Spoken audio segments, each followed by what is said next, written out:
దేవునికి స్తోత్రాలు. మీ అందరికీ నా హృదయపూర్వక వందనము. Praise lord.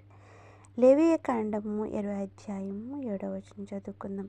కావున మిమ్మల్ని మీరు పరిశుద్ధపరచుకుని పరిశుద్ధులై ఉండుడి. నేను మీ దేవుడనైనా యెహోవాను. దేవునికి స్తోత్రం. హల్లెలూయా.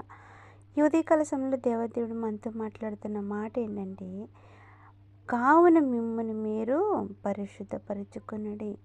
మనకు మనం అంటండి పరిశుద్ధపరచుకోవాలని, పరిశుద్ధులై ఉండుడి. నేను మీ దేవుడనైనా యెహోవాను.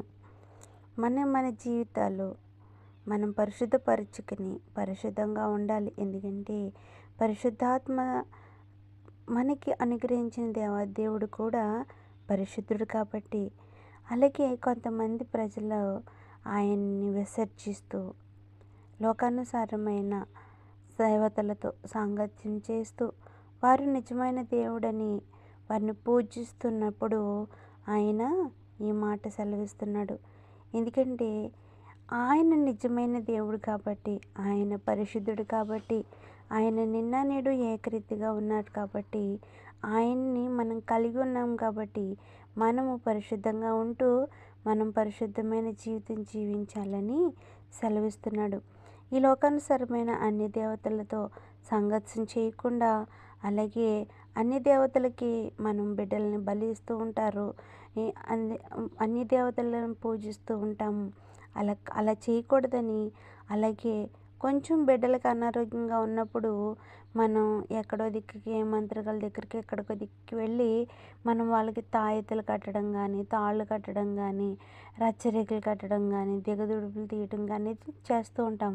కానీ దేవుడి ఉదయకాల సమయంలో స్పష్టంగా చెప్తున్నాడు, మీరు అటువంటిది చేయకూడదు.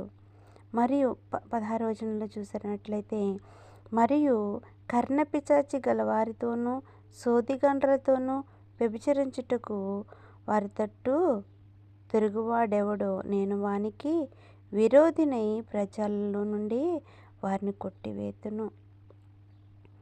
దేవాది దేవుడు చెప్పిన ప్రతి మాట మనం నెరవేర్చాలండి. అవును కదా.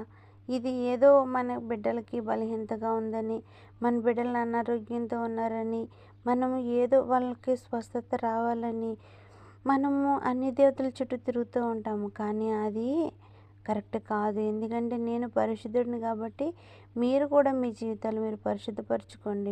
మీ బిడ్డల్ని, మీ కుటుంబాలు అందరూ పరిశుద్ధంగా ఉండాలి. ఎందుకంటే నేను పరిశుద్ధుడిని. నాకు అసాధ్యమైనదంటూ ఏదీ లేదు. సమస్తాన్ని నేను సృష్టించాను. నేను సమస్త కార్యాలని చేయగలను.